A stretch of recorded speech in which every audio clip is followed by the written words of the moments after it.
Welcome to Yoga Chat with Nikki, the podcast that explores the practice of yoga and life beyond the practice. And now for your host, Nikki Estrada. Welcome to Yoga Chat with Nikki and Greg. And we have a new guest today, Chrisandra Fox Walker. Okay, making sure I'm saying Not that. hyphenated. Not hyphenated. But two last names. Okay. Chrisandra Fox and Chrisandra Walker all put together. Fox Walker. Got it. Okay, the topic for today. Native American. It sounds cool. I wanted to actually make it one word, just Fox Walker. That'd be cool. That does sound Native American, yeah. Okay, our topic today is not Native American last names. Our topic today is balancing yoga and motherhood. The practice of yoga, and in our case, the practice of yoga, being a mom, life, and teaching yoga. So big topics about how to put it all together. So Chrisandra, why don't you tell us a little bit about your background as a practitioner and as a teacher, just so that everybody listening has a feel for you. Okay. I came to the practice in 1996. I actually took a class at San Francisco State. I'm from Ohio, but I was doing a year or two there in holistic studies, and I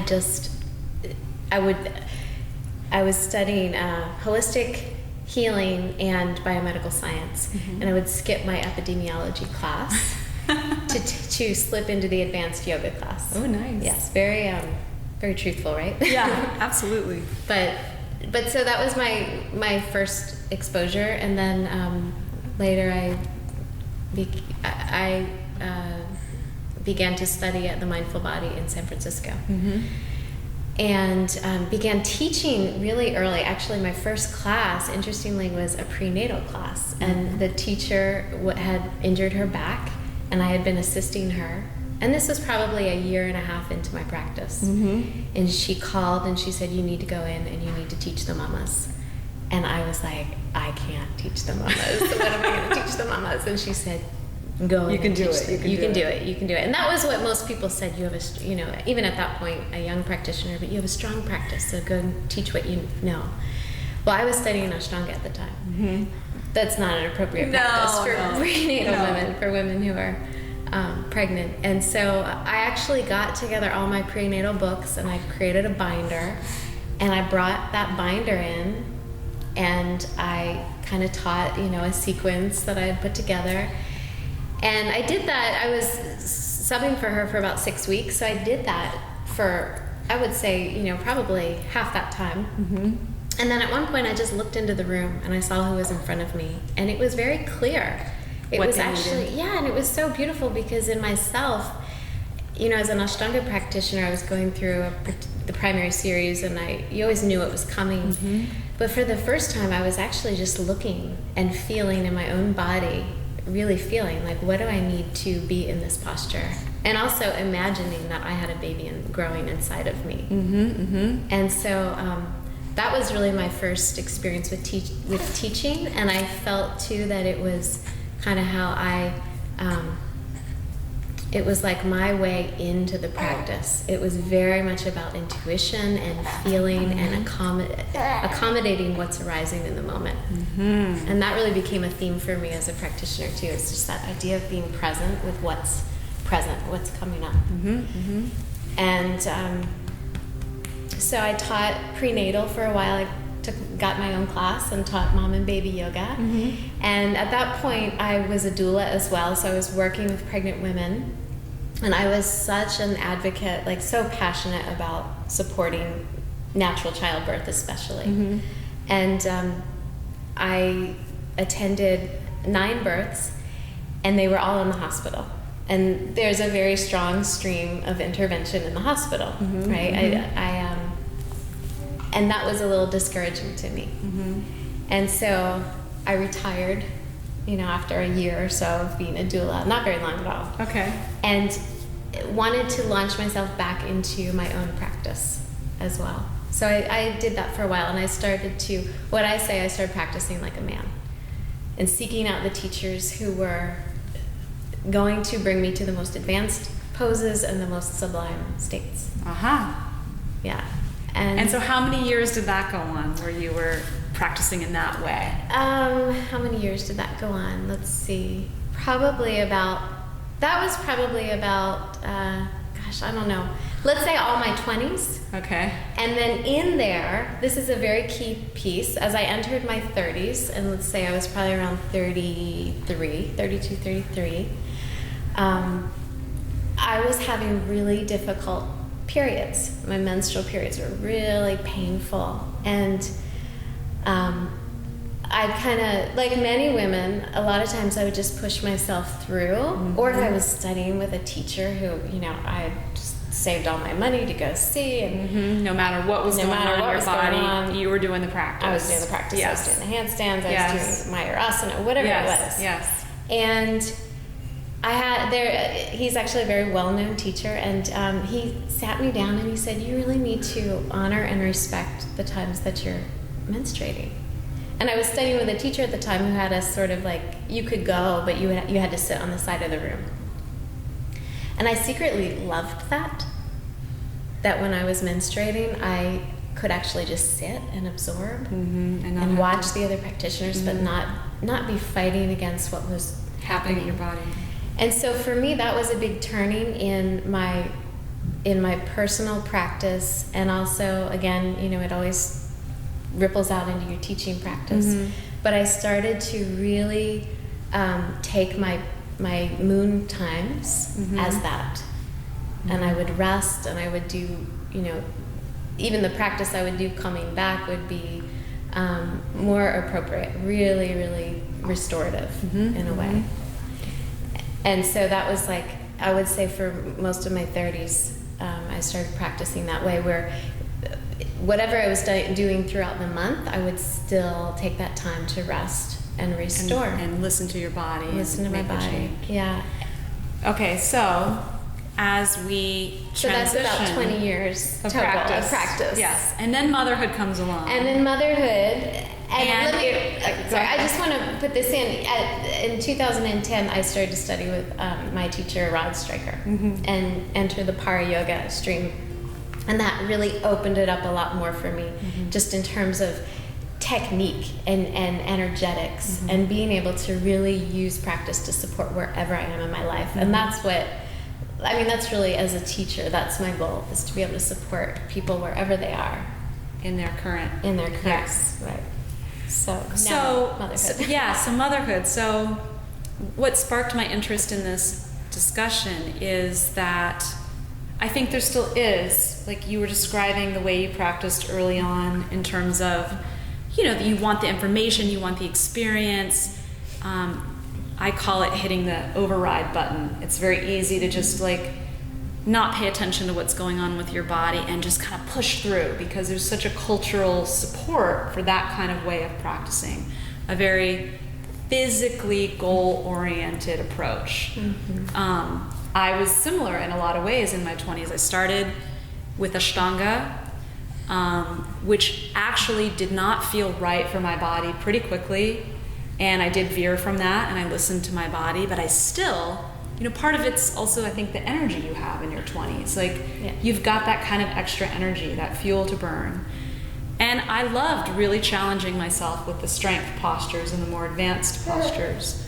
But what I don't see a lot reflected out there, at least acknowledged verbally or even in the media print, is what a real practice looks like in other stages of your life. And I know my practice radically changed after having kids. And it wasn't because your body's different, although of course it is. It was for me, it was that my priorities were different. So what I would love to talk to you about is, how has your practice changed? What's realistic for you? Okay, as a mom now with 2 children, I have 2 children. Even going from 1 to 2 is a huge leap. So what does your practice look like now? Do you have 2 and 3 hours a day to practice? And how hard are you going physically? Well, Nikki, I'll tell you. I have 24 hours a day to practice. And that's what it is for me right now. And it's, I mean, having children is a hugely physical task and everything following, because you're also, I'm 3 months, and I consider 3 months still fairly early in my postpartum. I mean, my uterus has shrunk down, so by definition, I'm sort of done, right? It's the 6-week period has passed, but I'm still very postpartum. My body's different. It's still requiring a lot of restoration because I have a 2-year-old and a 3-month-old. Life with my 2-year-old is so physical. I'm constantly lifting and bending and twisting and doing all of the movements in some ways that I feel are how we came to yoga as women, right? There's a lot of squatting involved. There's time. I mean, I can't believe the amount of bending over that you do in an incorrect, or not incorrect, but in a way that actually can be injurious to your body, right? So I feel like from one angle, I've just had to embrace this idea that I have to practice all the time, or that I get to practice all the time. That the whole thing is a practice.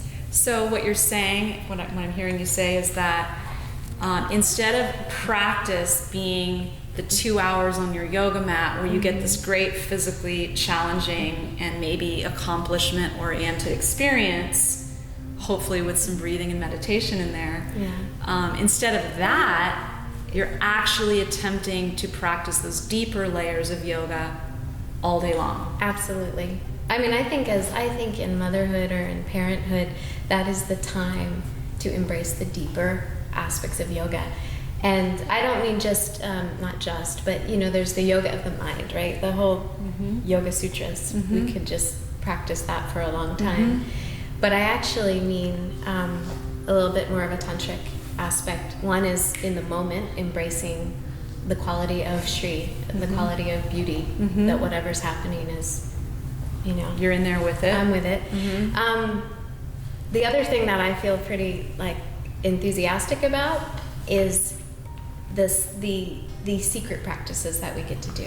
I mean, I'm awake at least twice a night, sometimes more, sometimes for many hours, sometimes for just a short amount of time. And I do actually take the opportunity to tune into that quiet time and to meditate and to sit with my mantra in the bed with the babies.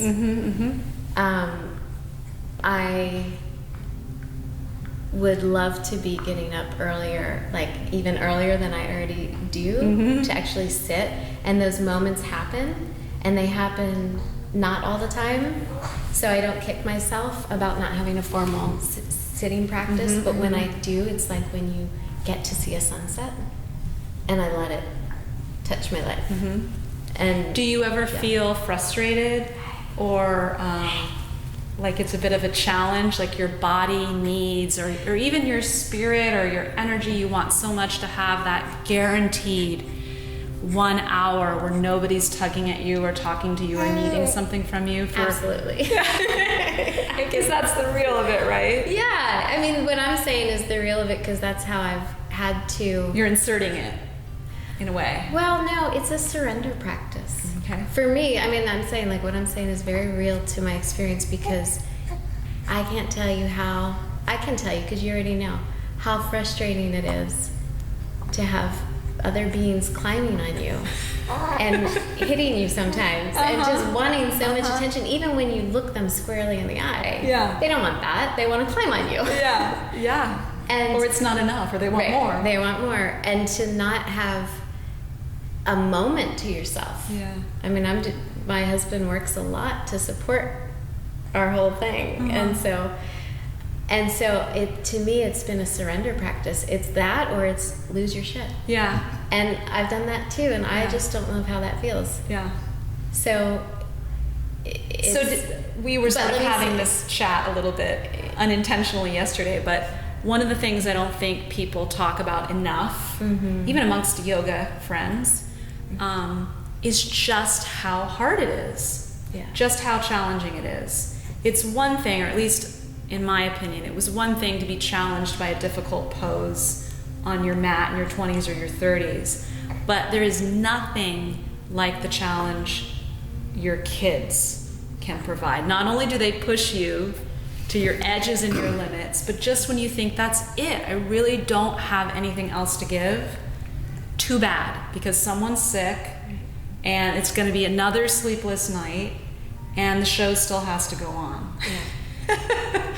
Right? Absolutely. And that's why I think I say it's a surrender practice, because we are doing so much tapas as parents. Mm-hmm. We are constantly lighting ourselves up, constantly sitting in the fire. And I feel like if you embrace it, it turns to a radiance, right? It turns to that glow. And the more I push up against it, the uglier I feel. You just inside have to accept. and out. Yeah. Right. Yeah. So it is. But I think we don't talk about how hard it is. And, I've been sort of skirting around the question of like, what does my physical practice look like? Yeah. Right now, it's like getting on the floor and doing a happy baby pose. Yeah. Or doing a little sequence. I do a lot of variations on sun salutation, not a lot now, but I love variations on sun salutations that are more about opening up the shoulders, getting the stretch of the back line. Yeah. Much less, anything formal. Yeah. It's just like I grab it when I can. Yep.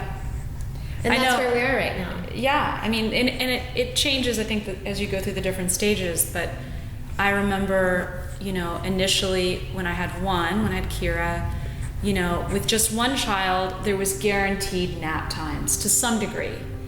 That was always changing too, but you kind of knew that you would get these pockets, an hour or something. So in the early days for me, when I had one, just because of how it all worked out, I knew in the afternoon nap, I could squeeze an hour in, and that worked.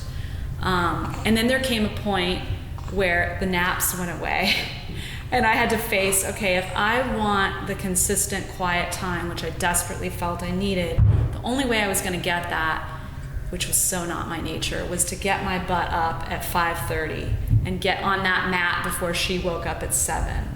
So for me, that was an incredible tapas. Like, I'm going to have that kind of discipline if I want to take care of myself, and also if I want to be able to teach, right? It has to be coming from somewhere. So that happened for a while. And then the second one came along, and then all of that went out the door. With sleep deprivation with my second, and just busy teaching and so much. And one of the things that took me a while to get, and it was from my Ayurvedic doctor, so I hope this is helpful to you and to other moms, that once you get out of that very early critical stage, self-care is so important. And I somehow, and I know I'm not alone, push that off and push that off and push that off. Because there's always just so much to do in a day to take care of other people. And it wasn't until my Ayurvedic doctor looked at my schedule and said, and where is the time for you in there? And it seemed radical that I could schedule myself to go take a class somewhere 5 days a week. I mean, it really seemed to me radical, because I was doing a little bit more of the stage you were in, but it had extended out years down the way. Totally unrealistic to me. Totally unrealistic. But there comes a point where, at least for me, when I did it, it was like, oh my God, why have I waited so long to do this? Everybody's okay for that hour and a half, and I come back a better person for having filled that cup. And in my situation, it needed to be outside of the house, because there's too much in the house going on. Yeah. It's true, and I think that, one thing, it depends a lot on the amount of support you have. And if you have the support, if you have the childcare, if you have the resources, and you can do it, by all means do it. And, if you're in our situation right now is it's pretty much me.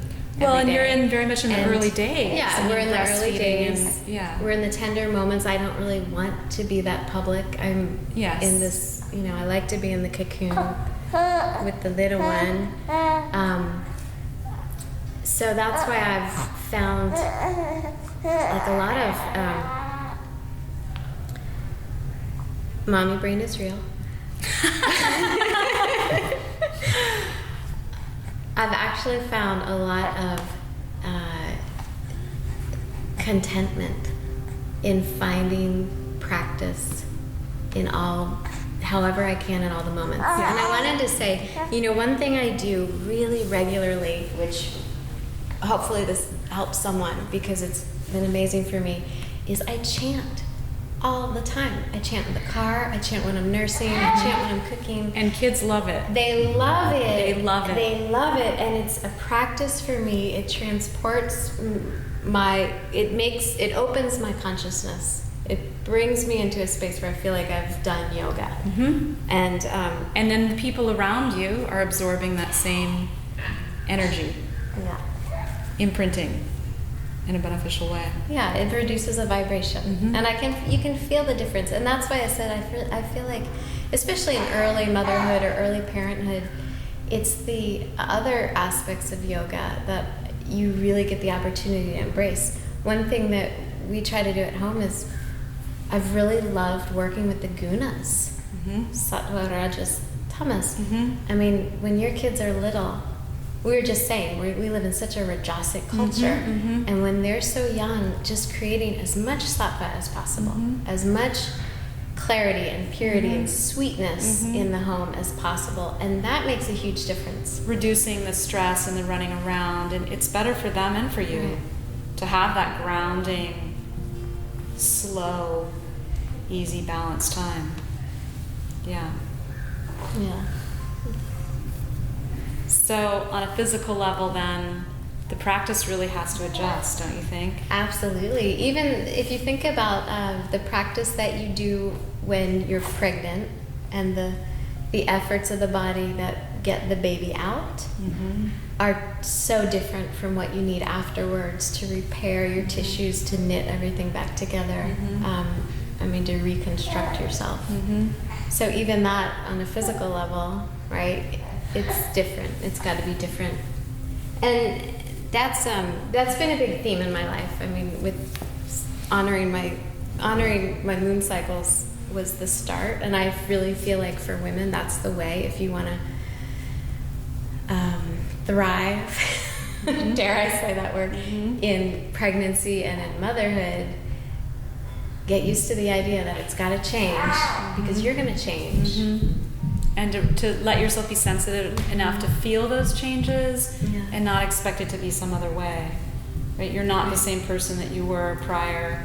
Your life is not going to have the same scheduling and template that it had prior to children. And for myself, what shifted even more than the physical, which did change, was that instead of, wanting to achieve something physically or reach a certain feeling even, reach a certain state through my practice, it became much more, what's going to be balancing for me today? I want my practice to support everything I'm going to need to get through this day as best I can. So having my ass kicked by a really strong flow class is not going to be the best way for me to practice. It's going to leave me tired and cranky and not have all the tools I might need to face all the stuff, all the chaos that goes on with raising other humans. So the practice is much more about how do I fill my cup, how do I feel, using the gunas terminology, more sattvic and balanced and easy and prepared. Much more about the energetics. Yeah, absolutely. I also work a lot with the vayus and just doing practices that support the energetic direction, the direction of energy that I need. And in that day or in that week or in that period of life, I mean, it really is periods. It's funny like that we've come to kind of pick it apart, to compartmentalize, like, oh, today let's work on our hips, today let's work on our shoulders, and it's like, isn't every day all of it? It's all of it. It's all of it. Yeah. Although with, it's a very real thing, the tightening that happens in motherhood, which especially I was always so flexible and I had to work for strength. Or that's been my story, right? Super flexible, super bendy. And I had to work on stability and strength. And now for the first time in my yoga experience, you feel tight. oh my gosh, I feel tight. Yeah. I used to practice yoga in a wetsuit so that I had resistance. Right? I'd put on the wetsuit, go down to Chrissy So you could feel what it was like. do the asanas, Yeah. do handstands, so I could feel what that tension was Yes, like. yes. That a lot of people Yes. felt, and I didn't have in my body. Now it's there. Yeah. You know what? No, it's I'm the like- same. I was also that very flexible practitioner. In my first pregnancy, you know, again, I didn't have a child yet, so it was just me and that pregnancy. And you know, once I got out of the sicky phase, I had a very strong practice. I was doing handstands in the middle of the room at 6 months. I felt great. The very end, my practice tapered off because, you know, I had this huge belly. I didn't want to hold poses for a long time anymore. With the second pregnancy, I felt radically different because already being a bendy body, when the relaxin kicked in on that second pregnancy, I felt at risk. Mm-hmm. I felt so loose in my joints, especially like my low back and sacrum, that I felt like one wrong move and something could really go out. So my yoga was very different and minimal and strengthening. Now, you know, my second one is 5.5. My back has never been as stiff in my whole life. I was the person with the super bendy back that my feet came to my head and in, you know, scorpion and that kind of thing. And I'm pretty sure they wouldn't come anywhere near my head right now. And I've never had that kind of stiffness or tension in my spine. And I remember it started from holding the baby and the breastfeeding. Right. And still I haven't fully kind of opened it back up into spinal extension after that. So that's another thing you never hear people talk about, really. How the body changes. How the body changes and... Well, you know, I will say this for myself. As I've been having children, and even a little bit before that, I think when I got married, I just was craving a more stable experience, right? And when I started embracing a higher level of teaching, like doing, you know, teaching teachers, I was really craving more of a energetically stabilizing experience. It didn't feel as appropriate to be going off into these really fancy places. Yeah. Fancy places. Yeah. Well, they're not very sustainable. Well, they're not, and the states that you experience are not sustainable, right? Really, we're in the stage. If you think of the Purusharthas, the 4 stages of life, we're in Artha. We're in that stage of building and holding, containing a family and career and everything that you need to do to support that part of life. Well, right. Yeah. Exactly. And so it makes sense to embrace a stability and not so much the pushing the outer realms. Yes. Right? Exactly. And I had this thought the other day, you know, so much of what I experienced in those poses, and maybe you felt this too, what do we experience in those poses? You on some level, there's that pushing through the resistance, and then there's that sort of, this is for me, that like sweetness of staying. Right? Of staying and staying and staying on it and staying on it. I get that all the time when I am able to stand steady in the chaos of my 2-year-old. Flipping out. Here's the scenario. I'll be nursing baby Hugh, and he is baby Harry, 2-year-old, my beloved first child, is like a tornado tearing throughout the house. And there I'm watching it happen. There goes that, and that gets tipped over, and this is all of a sudden the toys are everywhere. And just being able to let go. And let that to be. just be in that steadiness, to be in the stirrum. And that's a very real experience. I mean, I say it, and I wonder how many other people have that experience. Like, can you embrace the stirrum? Can you embrace that steadiness within yourself as your world falls apart for a moment? And sometimes repetitively. Right, repetitively. And that's just a little, you know, not even a very, that's not even a big deal. We're not talking about things like disease and illness and difficulties with latching and but my all goodness, those things. you have a tiny one. You're maybe not getting that much sleep. You're constantly being pulled in a million directions, and there you are having one potential moment of ease, and the tornado starts. Right. It's really hard. It's really hard. Or it's real. Or how many moms out there can relate to this? I don't know if you've even fully reached this stage yet, but the grocery store can become a nightmare. It's like it takes 4 times as long. The dreaded meltdown, where every person is staring at you as your child flips out on the floor and you're that horrible parent. We actually had it happen in the Good Earth yesterday. Oh, you did? I'm sorry. We did. No, but it was actually really good. We were chatting with some people, and Harrison just was ready, and he just screamed, "I want to go home." And I looked at him, and I was like, okay. And the person I was talking to was like, just go. Don't even finish your thought. Drop it, run. And I got them outside, and we got them all strapped in, and it takes forever, right? Because you have to put them in there. First, you got to turn the car on and get it cool enough to get them in there because it's hot. It's been blazing hot here in Marin County. And then put the groceries in and put the stroller down, and then when I finally pulled out, I looked back into his seat, and he was fast asleep. Passed out. Right. And are you dripping in sweat? Oh, yeah. Yeah. Because even when it's not 100 degrees, I've forgotten about this till this conversation.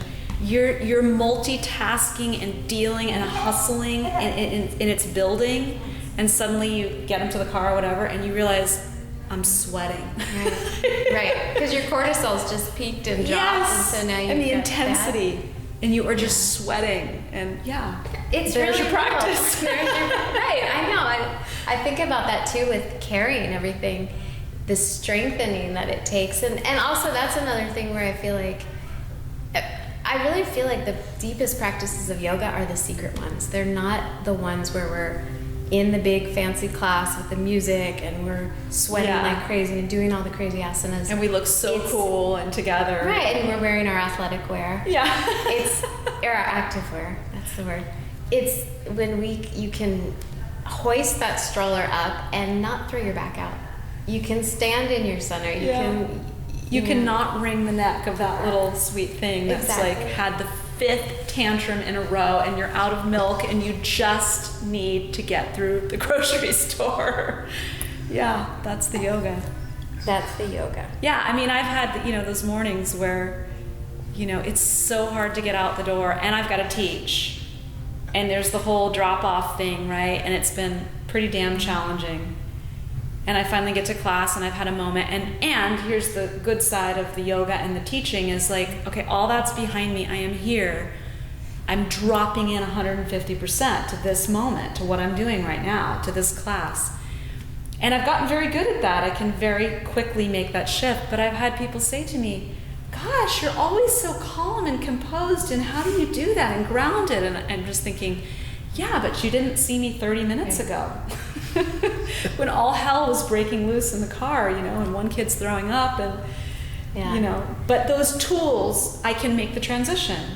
Right. I can make that transition because I've had those tools. I don't know how people parent or do anything in life without the tools we get from the practices. I agree, and from the teaching, the teaching practice. When I took about 6 months before I went back to teaching after I had Harrison. And it was like amazing to go in. It didn't feel like work anymore. It was a change of what you were. It was right. I mean, it was like, oh, I get to sit. I have to sit here. I have to sit and be quiet and tap in, and open myself to all of the subtle aspects of yoga, so I can guide others. And I was so grateful. I taught one class every Saturday, and it was like glue, an oasis. It was an oasis. It was, and it was glue, and it helped me.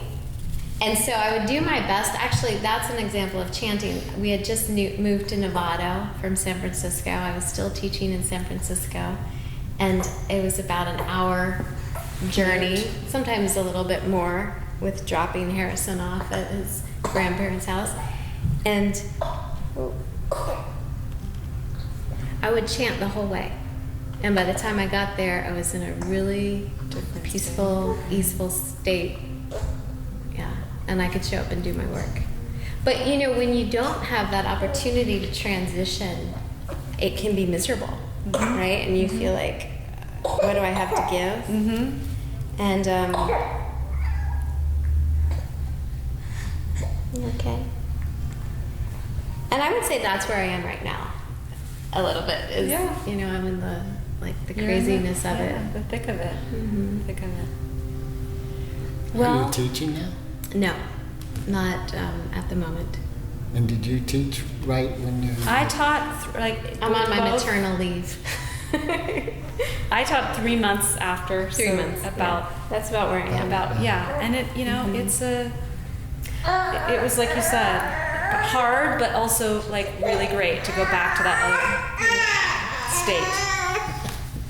I have a private that I do once a month, and it's great. It's more of a mentoring, you know, with 2 students, and we meet for about 3 hours at a time. Oh, that's nice. And I love working that way because we can take a topic and really explore it deeply. And I bring the baby, so that works. Well, are there any other things we want to talk about related to Hugh maybe signaling our completion? Can you try this again? No comments from you, Greg. No, it's very cool. I did think that, because it seems like a prenatal class, that's sort of a given. All yoga studios have a prenatal class. But from hearing you, it seems there'd be wisdom in having a post-birth class that was like a year period really designed for the woman who's in that post state.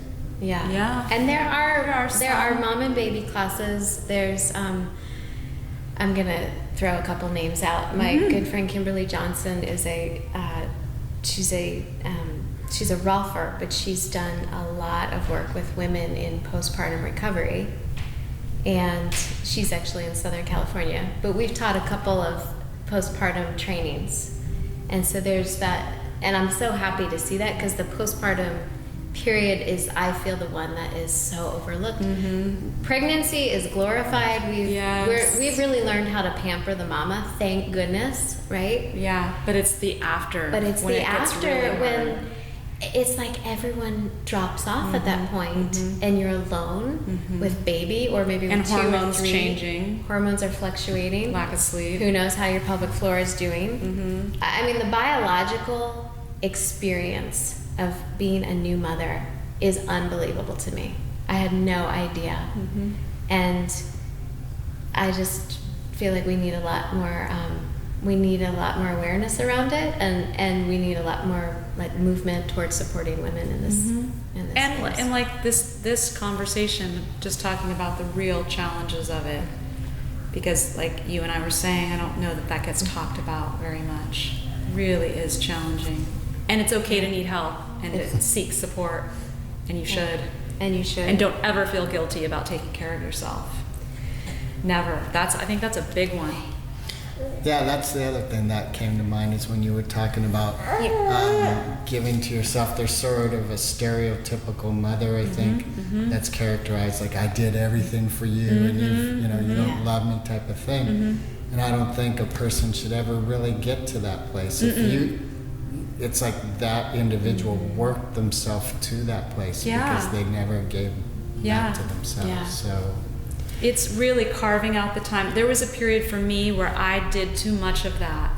I really did. I really did not understand the significance and value of self-care, and not only to take care of myself, but also to show my children that I take care of myself, that I need to model for them being a balanced human being that has the healthy boundaries that says, no, I need to schedule that in for myself. You know, even if it means I'm not there for you right now, I am there for you in the big picture.